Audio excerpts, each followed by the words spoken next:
नमस्कार दोस्तों, स्वागत करता हूं आप सभी का तैयारी जीत के चैनल पर। यूपीपीसीएस प्रारंभिक परीक्षा, यूपीपीसीएस आरओ की प्रारंभिक परीक्षा और यूपी ट्रिपल एससी पैट की परीक्षा जो कि आने वाली है, इन सभी परीक्षाओं के लिए करंट अफेयर की सीरीज चैनल पर चल रही है। अब तक 21 वीडियो हम देख चुके हैं। बीच में 2 हफ्ते का गैप हो गया, इसके लिए मैं माफ़ी चाहूँगा। कुछ पर्सनल कारण की वजह से मैं वीडियो नहीं डाल पा रहा था। ये वीडियो नंबर 22वीं है।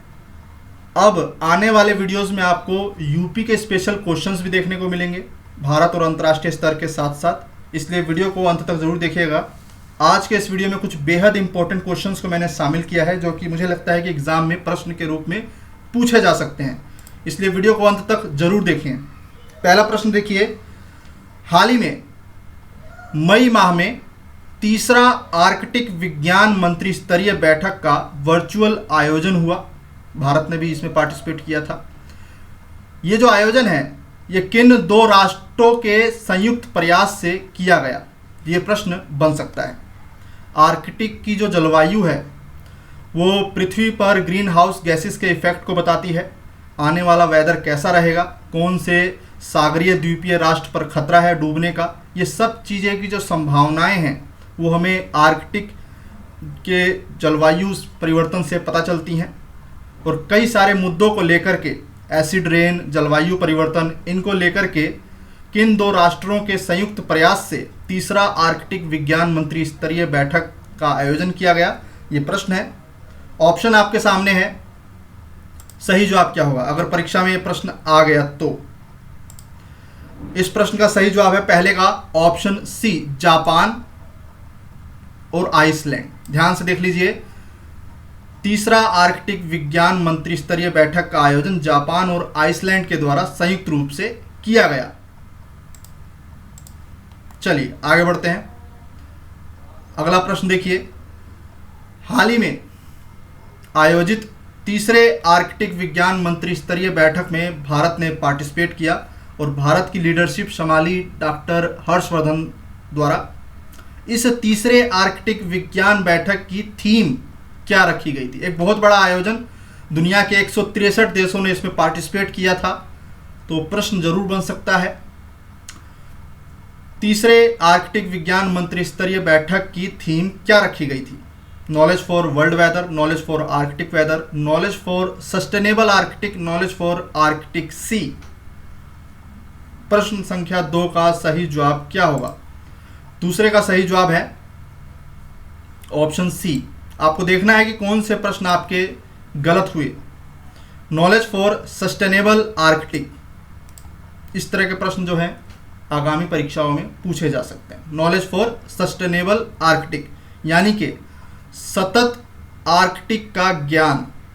सस्टेनेबल का मतलब कि आर्कटिक के समुद्र के बारे में भी जानकारी, उसके वेदर के बारे में भी जानकारी, और आर्कटिक जिन जिन चीज़ों पर प्रभाव डाल सकता है उन सभी चीज़ों को इसके अंदर शामिल किया गया था। ठीक है, चलिए आगे बढ़ते हैं। अगला प्रश्न देखते हैं। तीसरा प्रश्न देखिए, हाल ही में किस राष्ट्र के साथ भारत का रोड मैप 2030, इसी डॉक्यूमेंट के नाम से रोड मैप 2030, जिसमें कि अर्थव्यवस्था, जलवायु, ऊर्जा, रक्षा जैसे क्षेत्रों को शामिल किया गया है, हस्ताक्षर किया है भारत सरकार ने किस राष्ट्र के साथ? रूस, ब्रिटेन, इजराइल, अमेरिका। सही जवाब यहाँ पे क्या होगा? यहाँ पे सही जवाब हो जाएगा option B, Britain. Road map 2030 नामक डॉक्यूमेंट शामिल हस्ताक्षर किए गए हैं ब्रिटेन के साथ। अगला प्रश्न देखते हैं। हाल ही में कृषि योग्य भूमि और जल संसाधन की उपलब्धता पर एक रिपोर्ट है जिसका नाम है nature in a globalized world conflict and conservation. ये रिपोर्ट किसके द्वारा जारी की गई है? काफ़ी इंपॉर्टेंट क्वेश्चन है। World bank, IUCN, FAO, UNEP, united nation environment programme. तो nature in a globalized world conflict and conservation report जो है IUCN के द्वारा जारी की गई है। IUCN पे बार बार प्रश्न पूछा जाता है कि कौन सी संस्था रेड डाटा बुक जारी करती है, या फिर यह भी प्रश्न पूछा गया आरओ में कि कौन सी संस्था गुलाबी बुक यानी कि पिंक डाटा बुक जारी करती है। तो red data book, pink data book IUCN जारी करता है, ध्यान रखना है आपको। एक बार प्रश्न ये भी पूछा गया था कि रेड डाटा बुक में किनको शामिल किया जाता है। ऑप्शन में थे जानवर, पौधे, फंगी, ठीक है, तो तीनों को ही शामिल किया जाता है। रेड डाटा बुक जो है संकटापन्न प्रजातियों को जो है शो करती है किसी राष्ट्र में, किसी राज्य में। तो जानवर, पौधे और फंगी, इनसे जुड़ी हुई सभी प्रजातियां जो कि संकटापन्न प्रजातियां हैं, उसको रेड डाटा बुक में शामिल किया जाता है। और जो विलुप्त हो चुकी हैं वो गुलाबी डाटा बुक। और ये दोनों ही बुक जो है कौन जारी करता है? IUCN। यहाँ पर nature in a globalized world conflict and conservation का सही ऑप्शन हो जाएगा IUCN। चलिए ऑप्शन बी, आगे बढ़ते हैं। एक इंपॉर्टेंट क्वेश्चन जो मुझे लगता है कि इस बार एग्जाम में पूछा जा सकता है। हाल ही में परमाणु निशस्त्रीकरण, अप्रसार एवं निर्यात नियंत्रण पर भारत की किस राष्ट्र के साथ छठे दौर की वार्ता हुई है? America, Kazakhstan, Canada, Australia. 2 साल के बाद छठे दौर की वार्ता किस राष्ट्र के साथ हुई है? भारत में अधिकांश ऊर्जा जो प्राप्त होती है वो थर्मल है, कोयला से उत्पादित है। लेकिन आने वाले समय में जब कोयला समाप्त हो जाएगा, जैसे कि विकसित राष्ट्रों में होता है कि न्यूक्लियर एनर्जी जो है बिजली का एक बहुत बड़ा स्रोत है, तो भारत में भी आने वाले समय में जो बहुत बड़ा स्रोत है वो न्यूक्लियर एनर्जी का होगा। लेकिन समस्या ये है कि भारत के पास रॉ मटेरियल नहीं है, यूरेनियम, जैसे जो कि आप जानते हैं। तो यूरेनियम के सबसे बड़े राष्ट्र कौन से हैं? Canada, Kazakhstan. तो यहाँ पर सही जवाब क्या होगा? 5वें का सही जवाब है ऑप्शन डी, ऑस्ट्रेलिया। जी हाँ, भारत को जो है ऑस्ट्रेलिया बहुत बड़ा जो है इसका सोर्स प्रोवाइड कराता है रॉ मटेरियल का। लेकिन ये जो रॉ मटेरियल है ये परमाणु बम बनाने के लिए नहीं दिया जाता, ये केवल और केवल ऊर्जा संसाधन की समस्या को समाप्त करने के लिए दिया जाता है, इसके विकास हेतु दिया जाता है। तो प्रश्न बन सकता है कि परमाणु निशस्त्रीकरण, अप्रसार और निर्यात नियंत्रण पर भारत की किस राष्ट्र के साथ छठे दौर की वार्ता हुई है हाल ही में? तो ऑस्ट्रेलिया आपका सही जवाब हो जाएगा, ऑस्ट्रेलिया। 100% क्वेश्चन पूछा जाएगा। सिप्री, आप प्रीवियस ईयर प्रश्न पत्रों को उठा के देखेंगे तो सिप्री पर प्रश्न जो है पूछा गया है। और हाल ही में सिप्री द्वारा जारी विश्व सैन्य खर्च प्रवृत्तियां रिपोर्ट 2021 जारी की गई है। सबसे अधिक सैन्य खर्च करने वाले 3 बड़े राष्ट्र कौन से हैं? एग्जाम में आपको एक राष्ट्र भी पूछ सकता है, सबसे बड़ा राष्ट्र, और भारत का सैन्य खर्च भी पूछा जा सकता है आपसे, क्योंकि भारत के ऊपर भी रिपोर्ट जारी हुई है, इसके अंदर भारत के भी डाटा बताए गए हैं। तो पहले तो आपको यह याद रखना है कि सबसे बड़ा राष्ट्र कौन सा है खर्च करने के मामले में, सैन्य खर्च करने के मामले में। ऑप्शन आपके सामने है, ये कठिन स्वरूप में है ये क्वेश्चन। चीन, अमेरिका, रूस, चीन, रूस, अमेरिका, अमेरिका, रूस, चीन, अमेरिका, चीन, भारत। क्वेश्चन को जरा ध्यान से देखिए, ये प्रश्न जरूर पूछा जाएगा। हाल ही में सिप्री द्वारा विश्व सैन्य खर्च प्रवृत्तियां रिपोर्ट 2021 जारी की गई है। सबसे अधिक सैन्य खर्च करने वाले 3 बड़े राष्ट्र कौन से हैं? तो सही जवाब हो जाएगा आपका ऑप्शन डी, अमेरिका नंबर 1, चीन नंबर 2, भारत नंबर 3, रूस का नंबर है 4। ठीक है, तो यहां पे डी है, छठे का डी है, ऑप्शन डी। अगला प्रश्न भी इसी से जुड़ा हुआ है। हाल ही में सिप्री के रिपोर्ट के द्वारा जारी विश्व सैन्य खर्च प्रवृत्तियां रिपोर्ट 2021 के अनुसार भारत का सैन्य खर्च, याद रखिएगा ये आंकड़ा 9.72 बिलियन $। है 9.72 बिलियन $। अब प्रश्न आपसे पिछले विगत वर्षों में ये पूछा गया है, वही प्रश्न मैंने उठाकर सीधा यहाँ पे लिखा है कि भारत का जो 9.72 बिलियन $का खर्च है, सैन्य खर्च, ये भारत की जीडीपी का कितना प्रतिशत है? ये प्रश्न आपसे पूछा जाएगा। भारत अपनी जीडीपी का कितना प्रतिशत जो है सैन्य पे खर्च करता है? तो आंकड़ा है 9.72 बिलियन $का। ऑप्शन है 2.5%, 3%, 2.7%, 2.9%। ये प्रश्न आपसे पूछा जाएगा, सही जवाब हो जाएगा ऑप्शन डी। याद रखना है आपको। सिप्री की रिपोर्ट के अनुसार भारत अपनी जीडीपी का 2.9% खर्च करता है, जो कि आंकड़ा है 9.72 बिलियन यूएस डॉलर का। ये प्रश्न ध्यान रखिएगा, पूछा जाएगा।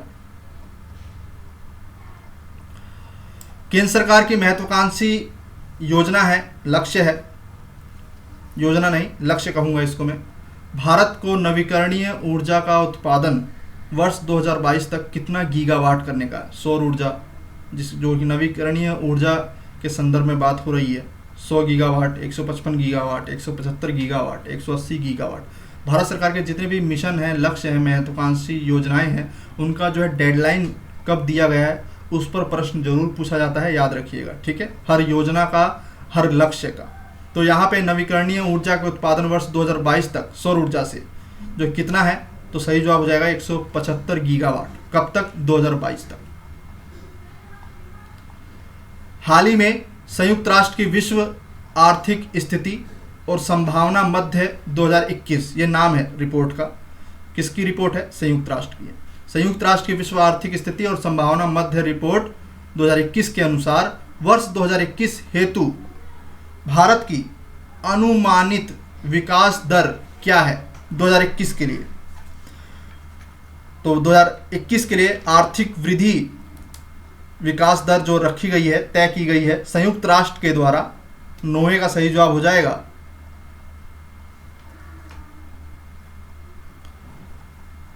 Option B 7.5%। यहाँ पे ऑप्शन बी थोड़ा मिस्टेक है, तो इसको कर लीजिएगा 7.5। 7.5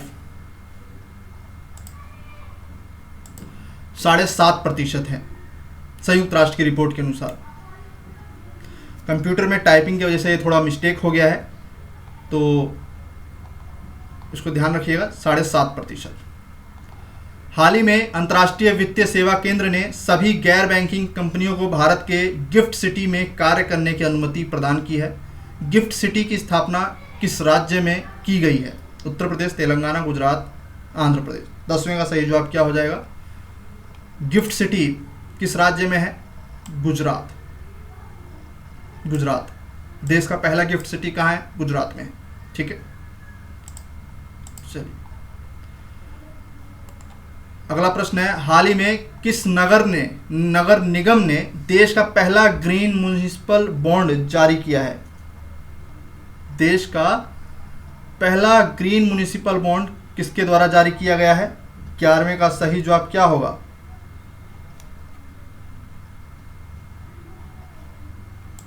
सही जवाब है गाजियाबाद नगर निगम, उत्तर प्रदेश। ऑप्शन डी इसका सही जवाब है। गाजियाबाद नगर निगम ने देश का पहला ग्रीन म्युनिसिपल बॉन्ड जो है जारी किया है, गाजियाबाद नगर निगम। अगला प्रश्न है, हाल ही में सुर्खियों में रहे डीप ओशन मिशन पर विचार करें। कौन सा स्टेटमेंट गलत है? डीप ओशन मिशन भारत सरकार की एक महत्वाकांक्षी जो है योजना, मिशन है। इसके संदर्भ में 4 स्टेटमेंट हम पढ़ेंगे। इस मिशन का संचालन पृथ्वी विज्ञान मंत्रालय द्वारा जारी किया जा रहा है। इस मिशन का संचालन पृथ्वी विज्ञान मंत्रालय द्वारा किया जा रहा है। यह मिशन भारत की ब्लू इकोनॉमी पॉलिसी का हिस्सा है। इस मिशन के तहत 3 लोगों को समुद्र की 6000 मीटर की गहराई तक ले जाने वाली पनडुब्बी और तकनीक का तैयार किया जाएगा। इस मिशन के तहत जो लक्ष्य है वो है समुद्र तल पर पॉलीमेटालिक नोड्यूल्स, लोहा, मैग्नीज, निकल, खनिज चट्टानों का पता लगाना, जो कि भविष्य में देश की अर्थव्यवस्था में महत्वपूर्ण भूमिका निभा सकते हैं। तो यहाँ पे चारों ही स्टेटमेंट सही हैं। डीप ओशन मिशन, तो डीप ओशन मिशन क्या है?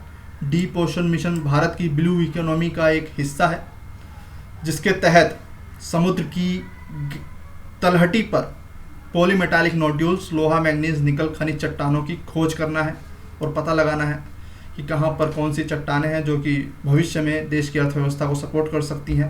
पूरी की पूरी ब्लू इकोनॉमी का ये हिस्सा है। चलिए 6000 मीटर की गहराई तक जो है 3 लोगों को ले जाया जाएगा प्रथम चरण में, डीप ओशन मिशन। इसको याद रखिएगा, यह प्रश्न बन सकता है। अगला प्रश्न देखिए, हाल ही में उत्तर प्रदेश में अनुसूचित जनजाति आयोग के अध्यक्ष किसे बनाया गया है? तो सबसे पहले तो नियुक्त कौन करता है, ये एक बार प्रश्न बना था आरओ में कि अनुसूचित जाति अनुसूचित जनजाति आयोग का अध्यक्ष राज्य स्तर पर कौन नियुक्त करता है? ऑप्शन था मुख्यमंत्री, राज्यपाल। तो आपका सही जवाब हो जाएगा राज्यपाल। आनंदीबेन पटेल हैं वर्तमान में, उनके द्वारा नियुक्त किया गया है। नाम क्या है उनका? तो उनका नाम है, ऑप्शन देखिए, सही जवाब हो जाएगा डॉक्टर राम बाबू हरित। पूरा नाम जो है आपको याद रखना होगा एग्जाम के लिए, डॉक्टर राम बाबू हरित, डॉक्टर राम बाबू हरित। एक प्रश्न और सर्च करना है आपको, क्योंकि प्रश्न ऐसे पूछा जाता है कि ये कहाँ के विधानसभा क्षेत्र से विजित विधायक हैं, ये भी प्रश्न बन सकता है। शाहजहांपुर, आगरा, कमेंट करके बताइएगा। हाल ही में एक अभियान पोषण संवर्धन की ओर एक कदम उत्तर प्रदेश सरकार द्वारा किस वर्ग के बच्चों के लिए चलाया जा रहा है? सही जवाब क्या होगा? 1 से 5 वर्ष, 0 से 6 वर्ष, 0 से 5 वर्ष, 0 से 3 वर्ष। हाल ही में एक अभियान उत्तर प्रदेश सरकार के द्वारा जो है माल न्यूट्रिशन, जिन बच्चों में पोषणता की कमी हो जाती है, पोषण की कमी को दूर करने के लिए उत्तर प्रदेश के सभी जिलों में पोषण संवर्धन की ओर एक कदम, ये नाम है योजना का। उत्तर प्रदेश सरकार द्वारा जो है किस वर्ग के बच्चों के लिए चलाया जा रहा है? सही जवाब क्या हो जाएगा? तो यहाँ पर जो सही जवाब है वो है ऑप्शन सी, 0 से 5 वर्ष। 0 से 5 वर्ष, सी इसका सही जवाब हो जाएगा, 0 से 5 वर्ष।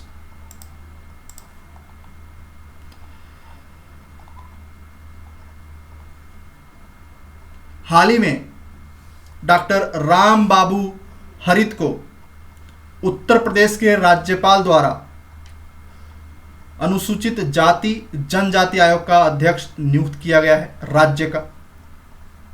ये किस क्षेत्र से विधायक हैं? ये प्रश्न प्रीवियस ईयर में ऐसा एक प्रश्न पूछा गया था, जहां पे SC/ST आयोग के अध्यक्ष नए अध्यक्ष नियुक्त हुए थे, तो उनका विधायकी क्षेत्र पूछा था।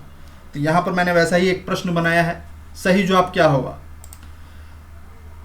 सही जवाब हो जाएगा आपका आगरा।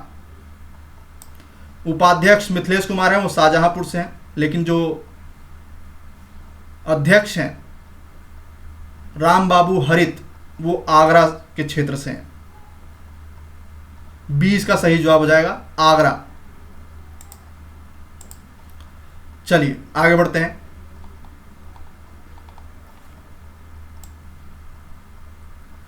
हाल ही में IEP सिडनी द्वारा जारी वैश्विक शांति सूचकांक 2021 के अनुसार 165 राष्ट्रों में भारत का क्या स्थान है? सीधा प्रश्न आपसे पूछा जाएगा एग्जाम में कि हाल ही में जारी वैश्विक शांति सूचकांक 2021 में भारत का स्थान क्या है? तो वैश्विक शांति सूचकांक में भारत का स्थान 2021 के जो इंडेक्स आया है, प्रश्न संख्या 16 का सही जवाब क्या होगा? तो यहाँ पे सही जवाब हो जाएगा 135। सबसे ज़्यादा अशांति कहाँ है? अफगानिस्तान में, ठीक है, 135। अब यहाँ से एक प्रश्न और बन सकता है कि प्रथम 3 राष्ट्र कौन से हैं शांति प्रिय?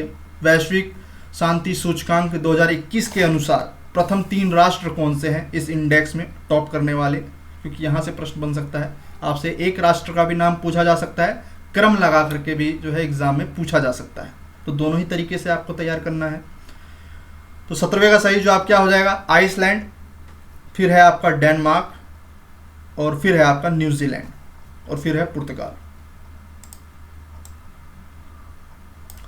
Option B, Iceland, Denmark, New Zealand. Norway नहीं है बीच में।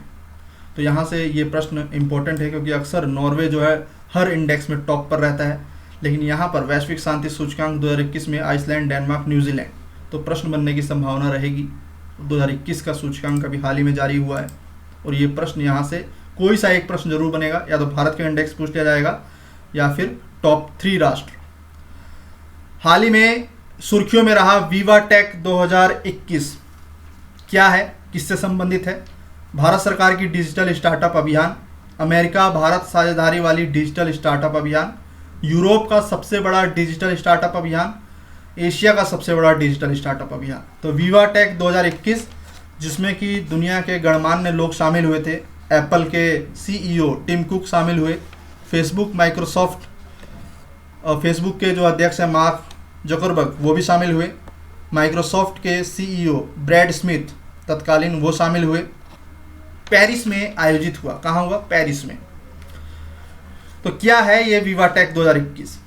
सही जवाब क्या हो जाएगा? सही जवाब हो जाएगा ये यूरोप का 5वां संस्करण अभी जो है लॉन्च हुआ है, तो यूरोप का सबसे बड़ा डिजिटल स्टार्टअप अभियान है ये।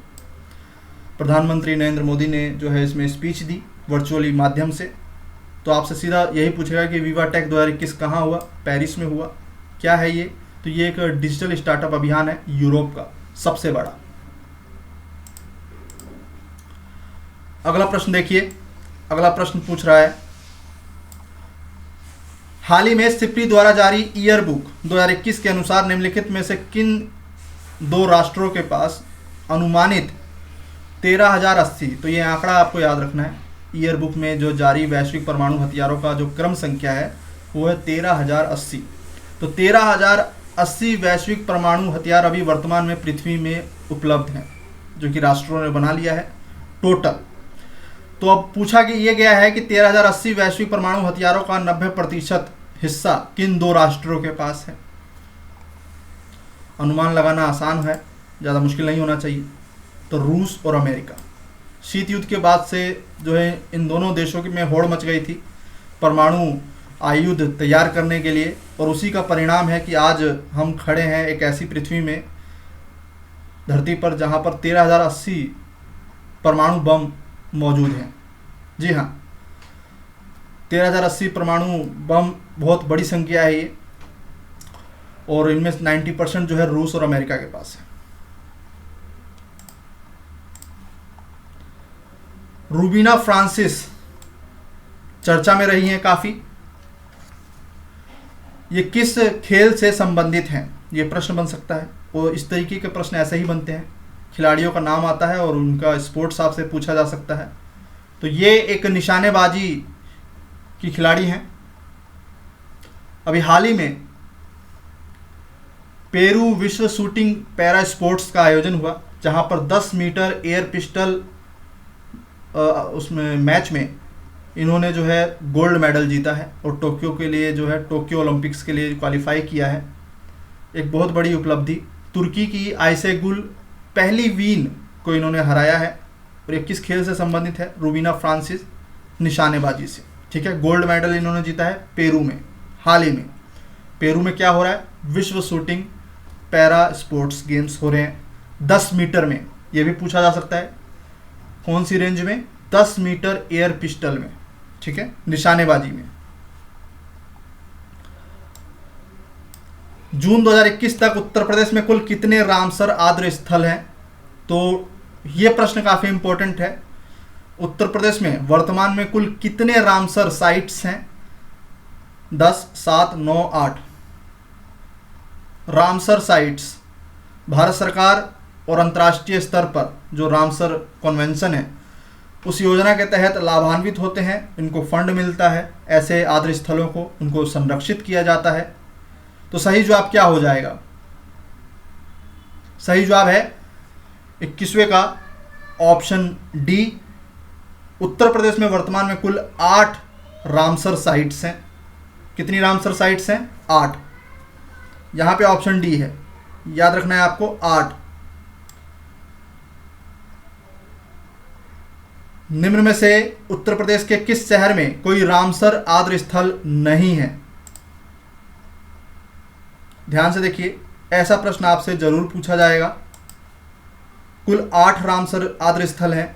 गोंडा में है पार्वती आर्गा, फिर आपका हरदोई में सैंडी झील है, उन्नाव में नवाबगंज झील है, तो आपका बचा लखनऊ। सही जवाब क्या हो जाएगा? लखनऊ।